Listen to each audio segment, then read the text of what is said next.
The man who haunted my apartment wasn't the one I should have been afraid of. The real monster was the one begging for my help, and I was the fool who let her out.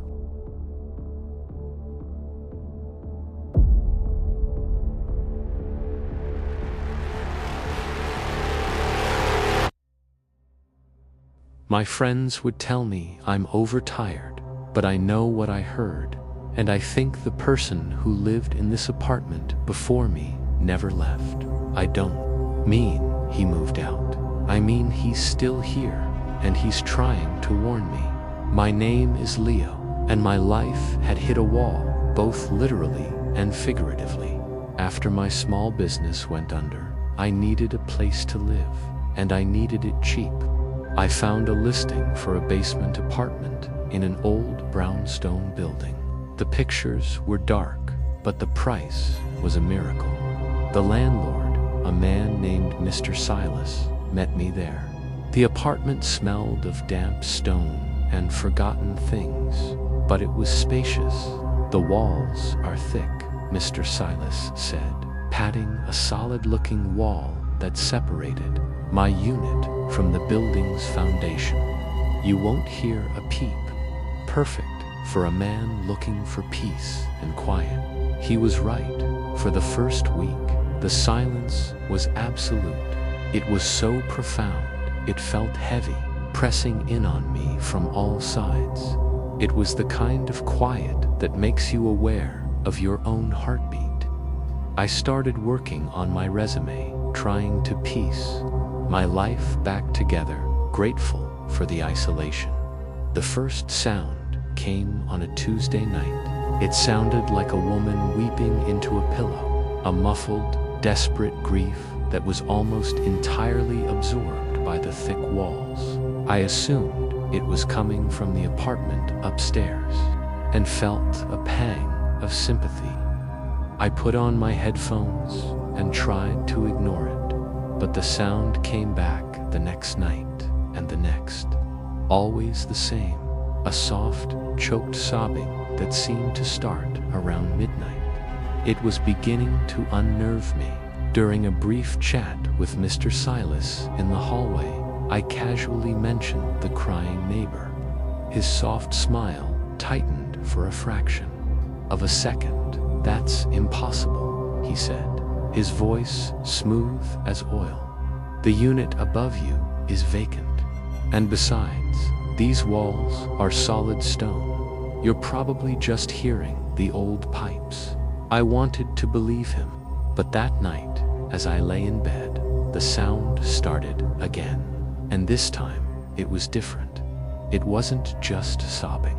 Through the muffled grief, I could make out a single whispered word. It was repeated over and over, so faint it was like a ghost. On the edge of my hearing, the word was run. I sat bolt upright in bed, my blood turning to ice. It wasn't the pipes, it wasn't the wind, it was a voice. And it was coming from the thick, solid stone wall right next to my bed. Sleep was impossible. The single whispered word replayed in my mind on a loop, a chilling mantra of unseen danger. There was only silence, a silence that now felt heavy with secrets. The next day, I was a ghost in my own apartment. I couldn't. Every creak of the building, every groan of the pipes sent a jolt of adrenaline through me. I had to know more. That evening, I set my phone on the floor, propped against the wall, and started a new audio recording. I had to have proof, some tangible evidence that I wasn't losing my grip on reality. I sat on my bed and waited. For hours, there was nothing. It wasn't a whisper this time. It was a distinct, rhythmic tapping against the stone. It was weak, but clear. I listened closely, my mind racing to place the pattern. 3 quick taps, 3 slower, deliberate knocks, 3 more quick taps. It was unmistakable. It was a distress. This wasn't a ghost trying to scare me. I sought out Mr. Silas. I found him sweeping the front steps, that same soft, placid smile on his face. I didn't waste time. I told him about the knocking, about the SOS pattern. I told him I had recorded it. His smile vanished. It was not a gradual change. It was as if a mask had been dropped. His eyes became cold and hard. He leaned in slightly, his large frame suddenly intimidating, and his voice dropped to a low, menacing whisper. "Listen to me, Leo," he said.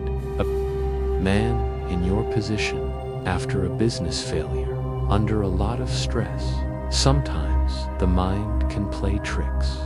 It would be a real shame if this apartment became too much for you to handle. A real shame if you had to leave." He didn't need to say more. It wasn't a suggestion, it was a threat.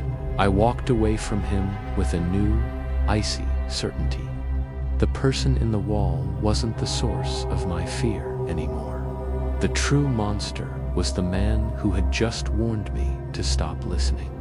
Silas's threat hung in the air of my apartment long after he was gone.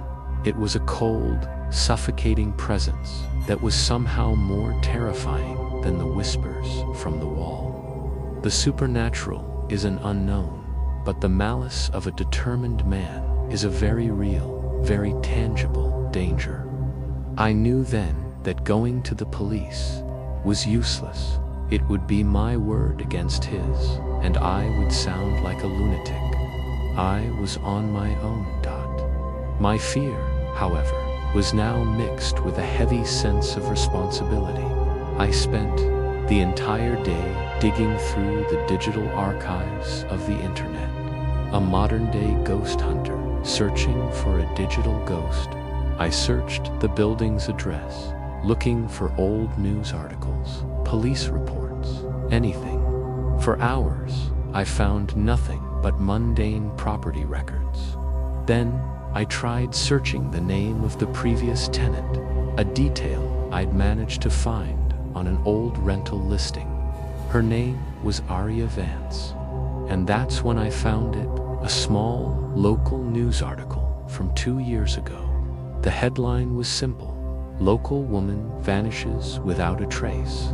The article described Aria as a quiet, freelance artist who had lived in the very same apartment building. Her friends had reported her missing after she'd stopped answering calls and texts. The police had investigated, but found no signs of foul play. She had simply disappeared. The article ended with a quote from her concerned landlord, Mr. Silas, who expressed his hope for her safe return. Reading his name in that context sent a shiver down my spine. He wasn't just my landlord, he was hers. That night, a new resolve settled over me.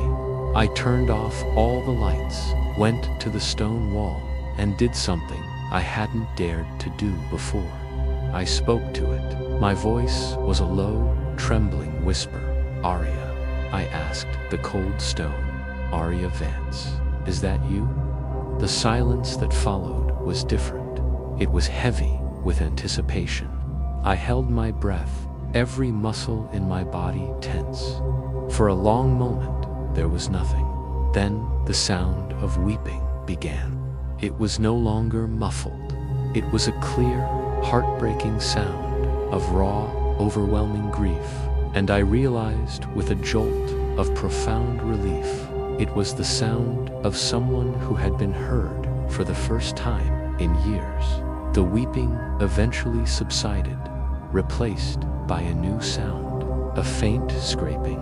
It was a desperate, frantic scratching, like fingernails against stone, coming from deep within the wall. She wasn't just a voice or an echo. She was in there, and she was trying to get out.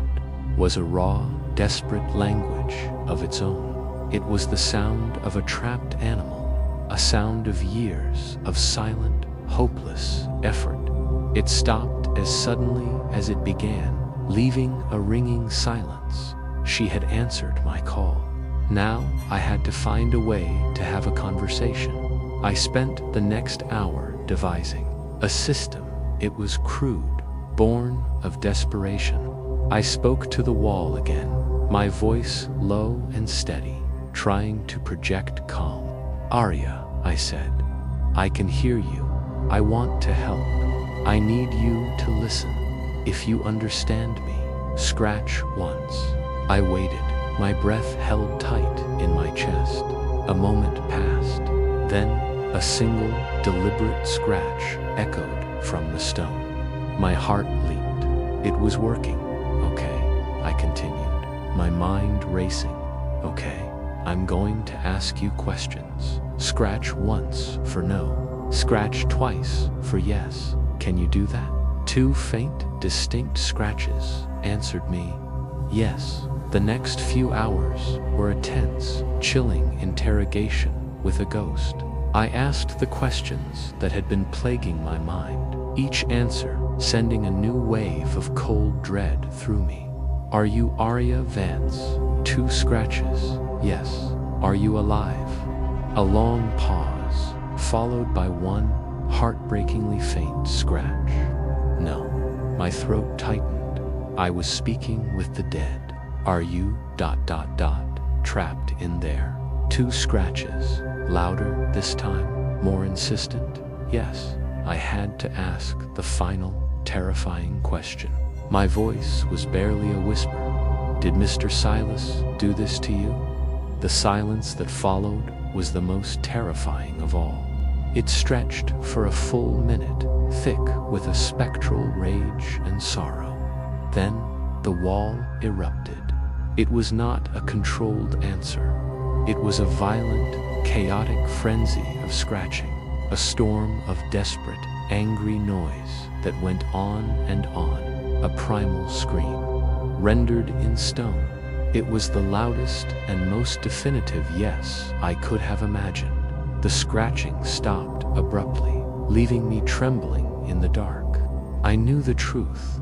Mr. Silas was not just a landlord. He was a murderer. His victim was entombed, just feet from where I slept. As this horrifying reality settled in, I heard a new sound, a soft, metallic click from the direction of my front door. I froze, every sense on high alert. I crept out of my bedroom and peered down the short hallway. The door was closed, still locked from the inside. Nothing seemed out of place. I dismissed it as another sound from the old building, my mind already on edge.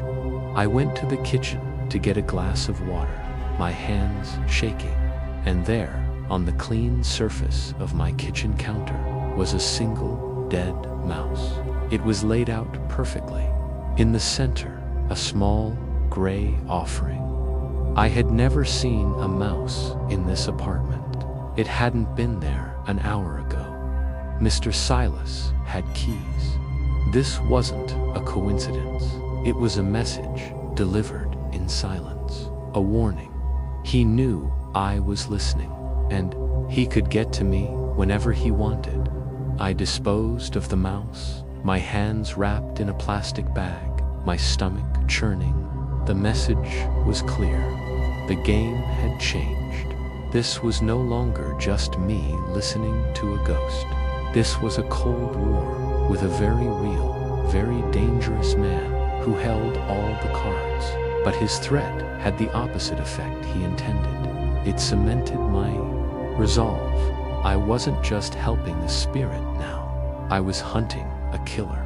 I needed physical proof, something more concrete than tapping sounds on a recording. I needed to find her. The wall was thick stone. I couldn't just hammer my way through without Silas knowing immediately. I needed a smarter way in. I spent the next afternoon examining every inch of that wall, from floor to ceiling. I ran my hands over the cold surface, searching for any inconsistency, any weakness. Most of it was solid, impenetrable rock. But in the far corner, tucked away behind where my nightstand used to be, I found it. A small, square section where the stone gave way to older, crumbling plaster. It looked like an old access panel or a sealed-up dumbwaiter shaft that had been plastered over decades ago. It was my only chance. That night, I waited for the familiar signal. When the faint scratching began, I went to the wall, not with questions, but with a new plan. "Aria," I whispered to the plaster, "I'm going to find you. I need you to help me. I'm going to tap on the wall. When I get close to where you are, I need you to scratch. Scratch as loud as you can. Do you understand?" 2 quick scratches confirmed she did. I began my grim game of Marco Polo with the dead. I started at one end of the wall, tapping gently with my knuckle, then moving a foot to the right and tapping again. I worked my way across the surface, my ears strained, listening for her response. The apartment was deathly quiet. I tapped near the center. Silence. I tapped near the doorway. Silence. Then I moved to the far corner, to the section of old plaster. I pressed my ear against it, the material cool and slightly damp against my skin. I tapped gently, right in the center of the patch. The response was immediate and deafening. A frantic, desperate scratching erupted from the other side, so close. It felt like it was right beneath my ear. I had found her. She was right here. A wave of triumphant adrenaline surged through me. I had a location. I had a plan. I was about to go for my tools when a loud click echoed from the hallway, the sound of a circuit breaker being flipped. Instantly, my apartment was plunged into absolute, suffocating darkness. The light from my lamp vanished. The hum of my refrigerator died. I was utterly blind. I fumbled for my phone, its battery perilously low, and turned on its flashlight. I ran to the circuit breaker box inside my apartment. All the switches were in the on position.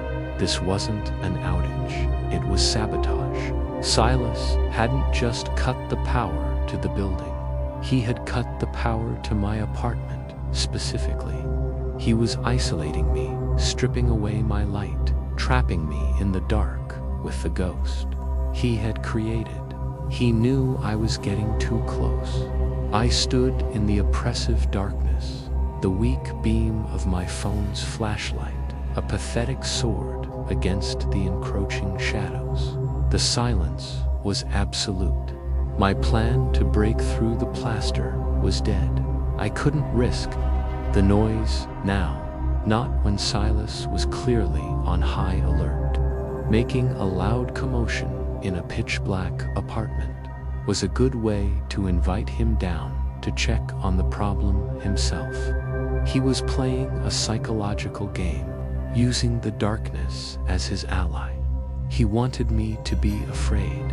He wanted me to feel helpless. I retreated to my bed, a small island in a sea of black, and waited. My phone's battery was at 15%. Soon, even that small light would be gone. That's when I heard the new sound. It wasn't from the wall where Aria was. It was coming from all around me. A soft, whispering hiss, like sand being poured over silk. It was a sound that seemed to have no single source, a sound that filled the very air of the apartment. Then I realized what it was. It was the sound of gas. My blood turned to ice. Was he trying to poison me, asphyxiate me? I scrambled off the bed, my heart hammering, and rushed to the front door. My breath held tight in my chest. I twisted the knob, expecting it to be sealed again. It opened. I stood in the doorway, confused.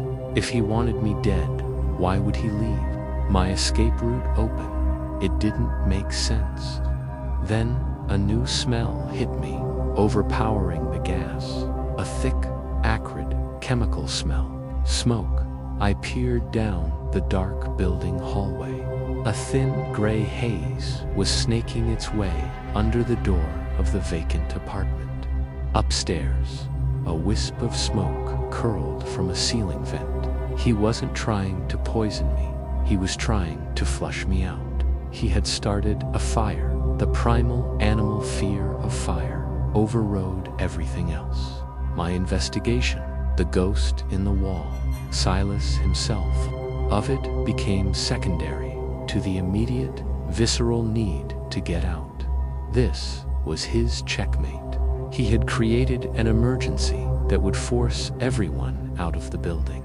A perfect cover to come down here and silence me for good, or to ensure that any evidence of his crime was destroyed in the blaze. I was about to run when a thought, cold and clear, cut through my panic. Arya. If I ran, whatever was left of her, her remains, her restless spirit, would be lost forever in the fire and the rubble. Her only chance at justice, at peace, would be gone. I was standing at a crossroads, my survival on one path, her salvation on the other.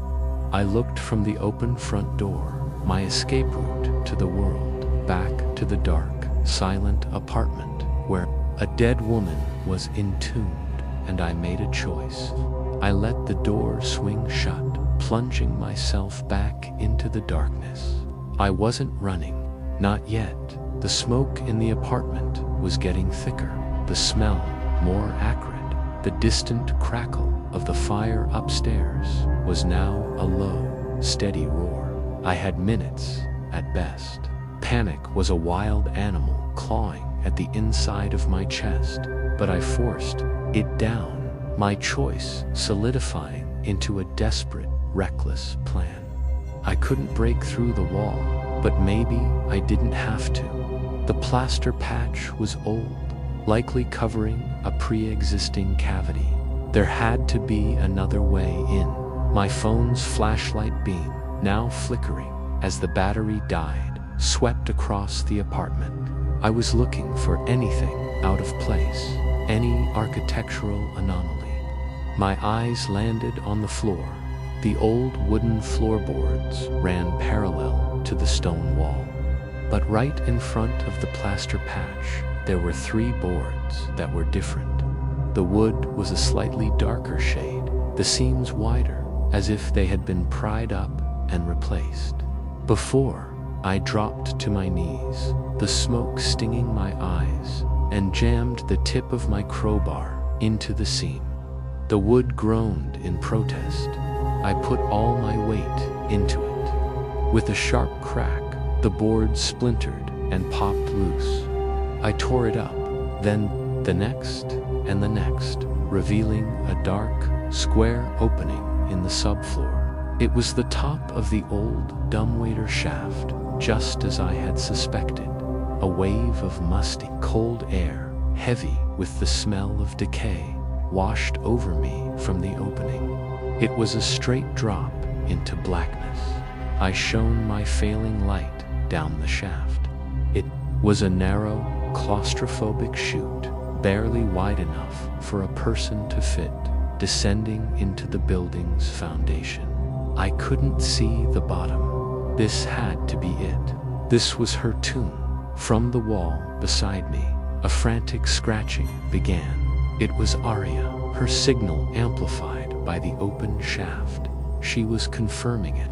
She was down there. There was no time to find a rope. The roaring of the fire was louder now, the heat pressing down from the ceiling. I sat on the edge of the hole, my legs dangling into the void. My phone's light flickered one last time and died, plunging me into absolute blackness. I didn't hesitate.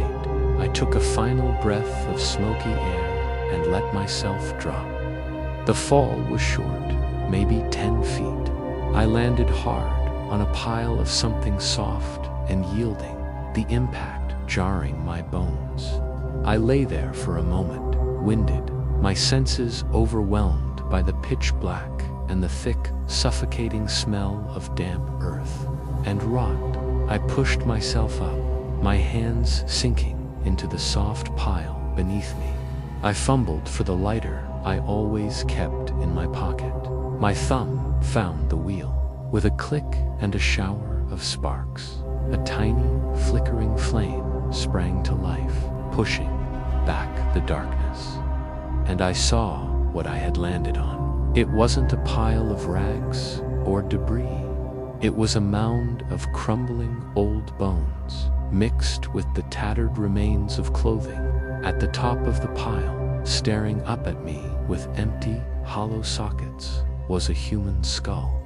I had found Aria, the tiny flame from the lighter trembled in my shaking hand, casting, dancing, monstrous shadows on the walls of the small, stone-lined chamber. It was a crypt. The air was frigid, the silence absolute now that I was below the sound of the fire. The pile of bones was a stark, horrifying testament to Aria's final resting place. But as my eyes adjusted, I saw something else. The bones were not alone. Lying amongst them, half buried in the decay, was a small, leather-bound journal. It was Aria's. Its pages were warped and stained, but it was intact. This was it. This was the proof I needed. This was her voice, her story, her final words. Reached for it, my fingers brushing against the cold, smooth surface of the skull. As I did, a new sound came from behind me, a low, guttural growl. It was a sound that did not belong here, a sound that was not human. I spun around, my heart seizing in my chest, holding the lighter aloft. My small flame illuminated a shape huddled in the far corner of the crypt. It was not Mr. Silas. It was a man, or what was left of a man. He was skeletal, emaciated, his skin the color of old parchment, stretched tight over his bones. He was dressed in the tattered, rotting remains of a janitor's uniform. His eyes were wide with a primal animal terror, and his lips were pulled back in a silent snarl, revealing broken, stained teeth. But the most horrifying part was the heavy, rusted iron shackle bolted around his ankle. The shackle was attached to a thick chain, and the chain was cemented directly into the stone wall. My mind struggled to process the impossible scene. Who was this? This wasn't Aria's murderer. This was another prisoner. As I stared, he seemed to shrink back from my flame, his terrified eyes darting from me to the pile of bones and back again. He let out a low, mournful whimper, and then he spoke, his voice a dry, rasping whisper, a sound of vocal cords long unused. She ... is hungry, he rasped, his gaze fixed on the skull. A wave of cold, dizzying confusion washed over me. What did he mean? Before I could ask, a faint scratching sound began again. But it wasn't coming from the walls around me. It was coming from the pile of bones, from Aria's skull. I whipped the lighter back around, its flame illuminating the human remains. The skull was vibrating slightly. The jaw, which had been closed, slowly began to creak open. A low, ethereal whisper, the same female voice I had heard for weeks, emanated not from the walls, but from the empty space within the skull itself. "Thank you for bringing him to me," the whisper hissed. I looked from the whispering skull to the terrified, chained man in the corner, and the horrifying truth crashed down on me. I had misunderstood everything. The weeping, the SOS, the desperate scratching. It hadn't been Aria, the victim. crying for help. It had been this man, the janitor, her first victim, trying to warn me, and Arya, the quiet artist, was not the prisoner in the wall. She was the ghost, the predator, and I had just delivered her a fresh meal.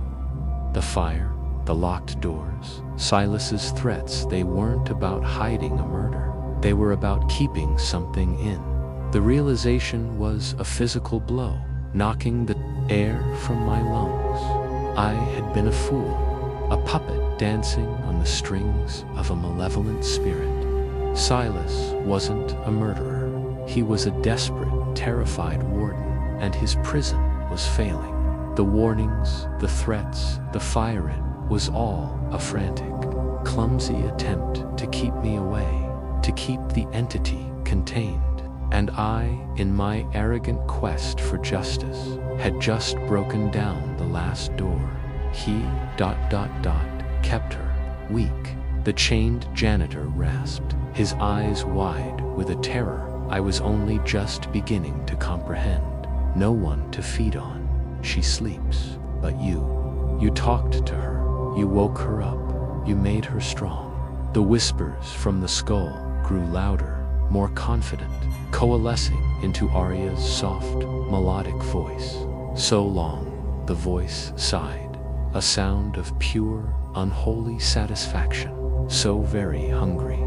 The pile of bones began to shift and stir.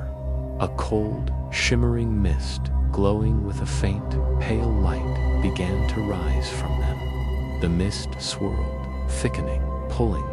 Together, slowly taking on a vaguely humanoid shape.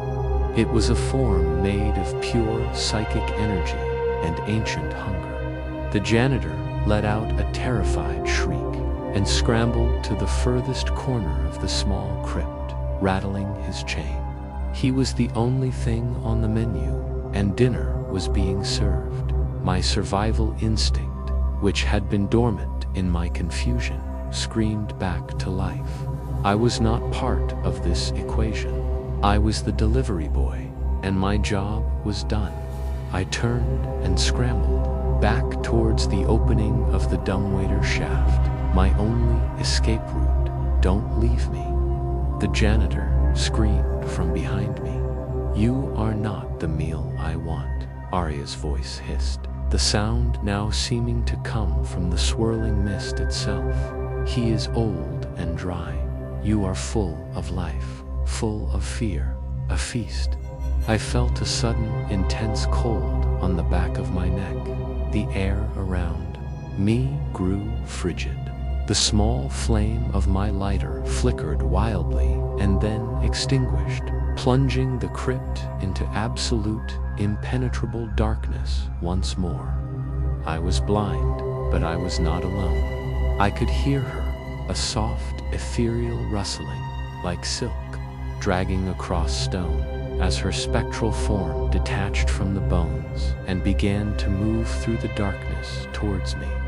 I didn't think. I lunged forward into the blackness, my hands outstretched, searching for the rough wood of the dumbwaiter shaft. My fingers brushed against the opening. I pulled myself up, my muscles screaming, and began the desperate, frantic climb. I could feel her presence below me, a wave of palpable, predatory cold that seemed to suck the very warmth from my body. I clawed my way up the narrow chute, splinters digging into my hands, the terrified screams of the janitor and the soft, mocking laughter of Arya echoing from the tomb below. I hauled myself out of the dumbwaiter shaft and back into the choking smoke of my apartment.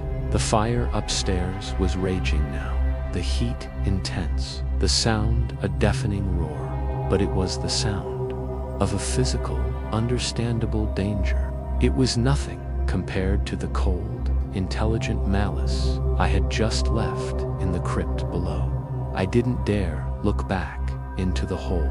I kicked the loose floorboards back over the opening, a futile, symbolic gesture to seal the tomb, and scrambled. To my feet, the apartment was disintegrating around me. A heavy ceiling beam crashed down in the living room, showering the area with sparks. The floor was hot to the touch. I had to get out. I ran through the collapsing apartment, my mind a maelstrom of terror and disbelief. I had been so wrong. I had cast Silas as the villain, Arya as the victim, and myself as the hero. The truth was a twisted, horrifying inversion of my story. Silas was a flawed, dangerous man, yes, but he had been trying to contain a genuine evil. He was a jailer, not a murderer, and I, with my heroic intentions, had just unlocked the cage. I burst out into the main hallway of the building. It was chaos. Firefighters in heavy gear were shouting commands. Residents were being herded towards the exits. A thick, billowing wall of black smoke obscured everything. No one noticed me. I was just another panicked face in the crowd. I joined the stream of people flowing towards the safety of the street. As I stumbled out into the cool night air, the flashing lights of fire trucks and police cars were a dizzying, disorienting sight. A paramedic tried to direct me towards an ambulance, but I waved him off. I was physically unharmed. The wounds I carried were deeper, invisible. I staggered away from the scene, melting into the shadows of the surrounding buildings, and I looked back. The brownstone was a blazing inferno, a funeral pyre for the janitor and the secrets it held. But as I watched the flames lick at the upper floors, I saw something that made my blood run cold. On the top floor, in a window untouched by the fire, I saw a figure, a pale, shimmering, translucent woman with long, dark hair. It was Arya. She was standing there, looking not at the fire, but down at the street. She was looking directly at me. She raised a single spectral hand and waved a slow, deliberate gesture of farewell. A cold smile seemed to touch her ghostly lips. She was free, and she knew who had let her out. The fire wasn't a tragedy that had destroyed her prison. It was her liberation. And she was now out in the world, a hungry, untethered spirit. Thanks to me, my legs gave out and I sank to the pavement, hidden in an alleyway across the street. The weight of my actions crashed down on me. I hadn't brought a killer to justice. I had unleashed a monster. I don't remember how I got away from there. The next few hours are a blur of sirens, adrenaline, and the chilling image of her spectral wave burned into my retinas. I ended up in a cheap, anonymous motel room on the other side of town, paid for in cash. I sat on the edge of the stiff bed for hours, shivering despite the warmth of the room. The world outside the grimy window felt unreal, fragile, a thin veneer over a reality of ancient hungers and trapped souls. Sleep was out of the question. Every time I closed my eyes, I saw the janitor's terrified face or Arya's triumphant smile. I was haunted, not by a ghost in a wall, but by the ghost of my own catastrophic mistake. I had tried to be a hero, but my righteousness had been nothing more than arrogant ignorance. The real world was not a simple story of good versus evil. It was a complex, terrifying ecosystem of predators and prey. And I had just kicked over the rock that let the scorpion out. I tried to rationalize, to find some way to absolve myself. Silas was a monster too, wasn't he? He had let a man starve to death in his basement to contain a ghost. He had threatened me. He had set the fire. Yes, he was a monster, but he was a human monster, dealing with a supernatural problem far beyond his control. He had chosen the lesser of two evils, sacrificing one life to protect countless others. I, on the other hand, had done the opposite in the early hours of the morning.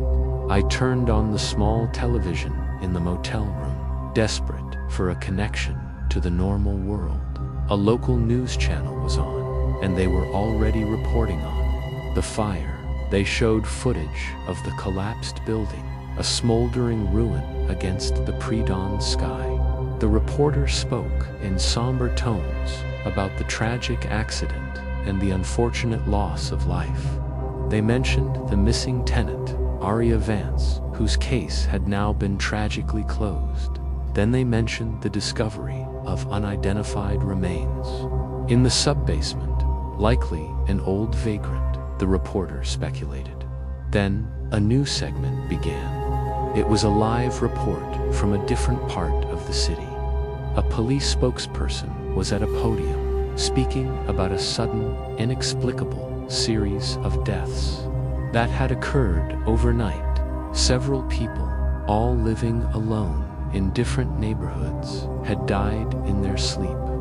The official cause was listed as sudden cardiac arrest, but the spokesperson noted the unusual clustering of the cases was a matter of significant concern. I stared at the screen, a cold, sickening dread coiling in my gut. I knew it wasn't a coincidence. She is hungry, the janitor had rasped, and I had let her out into a city of millions. She was no longer tied to the walls of her prison. She was free to hunt, and she was wasting no time. The news report was a death knell. Each reported fatality was a fresh accusation, a new testament to my failure. I switched off the television, unable to bear it. The quiet motel room was no longer a sanctuary. It felt like a holding cell, where I was left alone with the full weight of my complicity. I was the only person on earth who knew the truth. I was the sole witness to the birth of a plague. A responsibility, heavy and suffocating, settled upon me. I couldn't go to the police. I couldn't tell my friends, but I couldn't do nothing.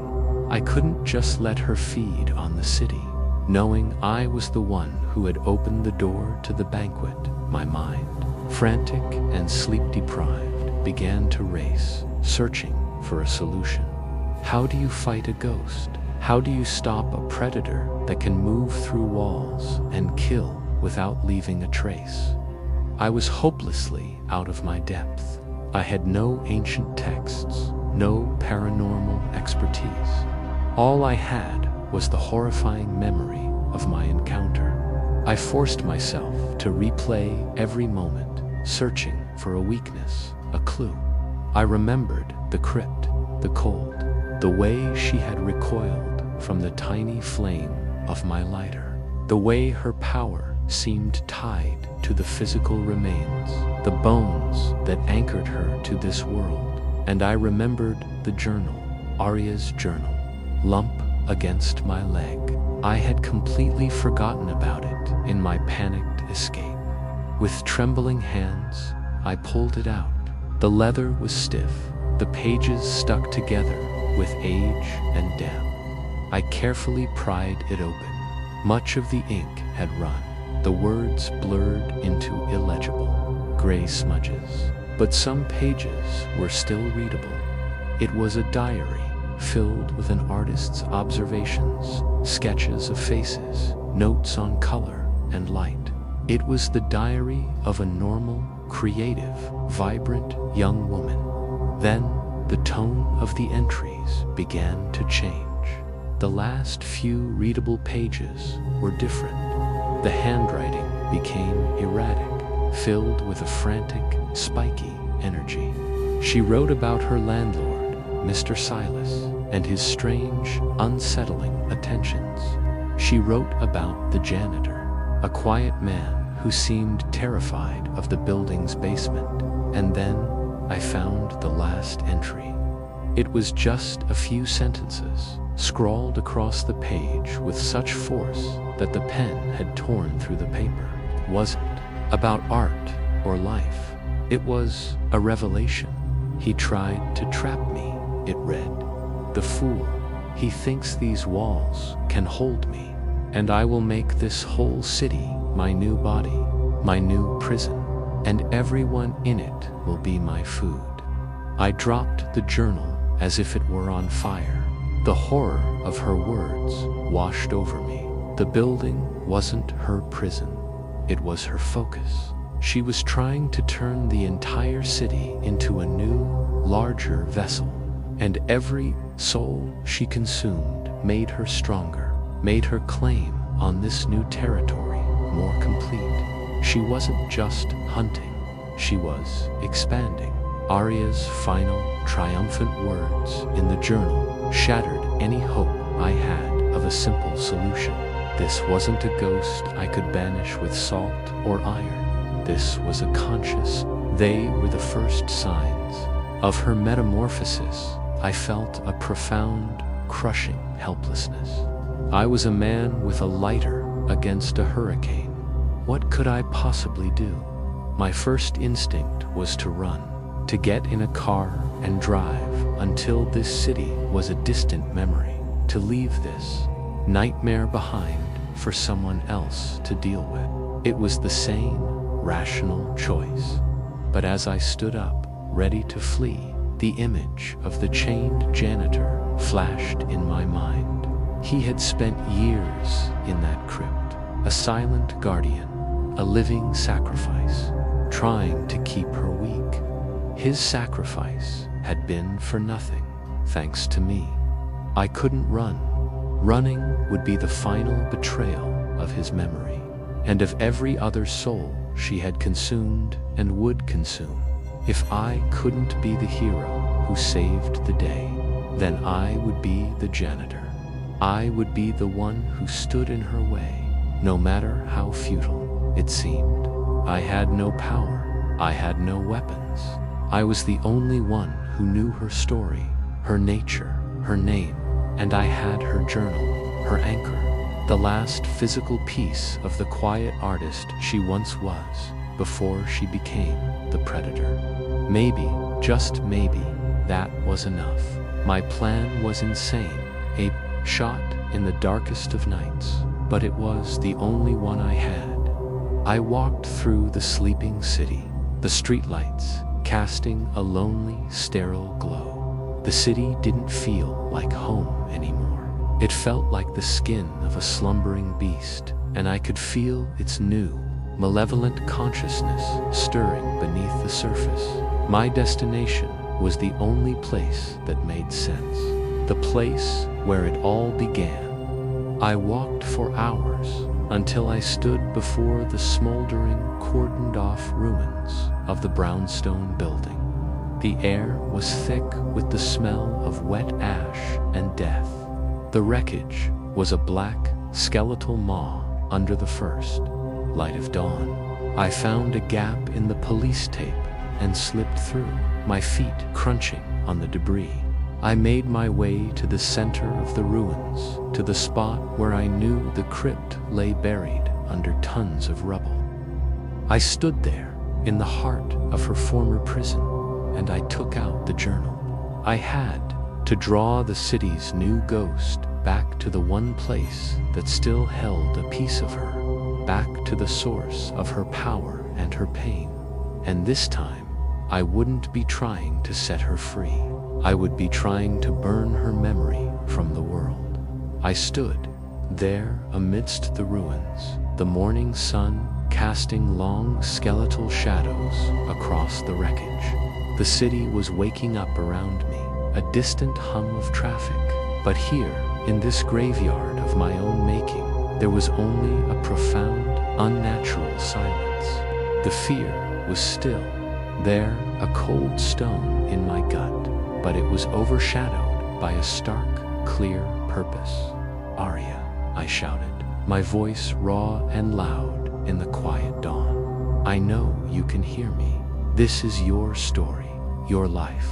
it's time to come home. At first, nothing happened. The silence stretched, and for a terrifying moment, I thought it hadn't worked, that she was too powerful now to diffuse her consciousness already woven into the fabric of the city.